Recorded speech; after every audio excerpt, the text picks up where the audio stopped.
Marais numéro 6, Touradon de Carex. Julien Barato est agriculteur biologique et naturaliste à Chantex. Là, on est sur une des bordures du marais du Brezou. On peut voir un petit ruisseau qui arrive de la droite et qui arrive dans le fond où on discerne une végétation particulière qui ne ressemble pas à la prairie qu'on a autour. Et donc cette végétation est formée principalement de ces touradons de Carex, donc qui sont des plantes qui forment des grosses buttes et qui colonisent les milieux humides.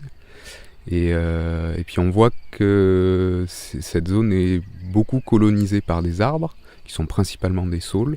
On retrouve un peu des aulnes, des frênes, que des arbres de milieux humides. Et donc c'est une zone de marais qui est en cours de fermeture par les arbres.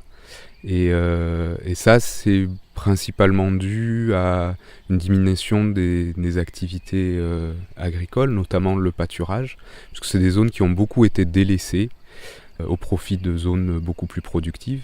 Puis même pour les agriculteurs, ces zones ont encore un intérêt qui est, je pense, à redécouvrir, puisque beaucoup d'éleveurs s'en sont rendus compte lors des épisodes de canicule. Le fait d'avoir des zones de marais ou de prairies humides permet d'avoir de l'herbe même en plein été quand il fait très chaud.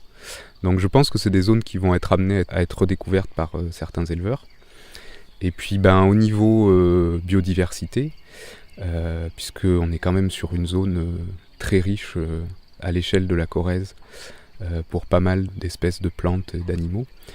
C'est des zones qui sont très très intéressantes, où on retrouve plein d'espèces qui trouvent refuge ici, parce que justement il y a une pression humaine qui est moins importante, et puis la présence de l'eau est quelque chose de très important et amène une richesse assez exceptionnelle, puisqu'il y a plein d'espèces qui, au moins dans une partie de leur cycle de vie, ont besoin de l'eau.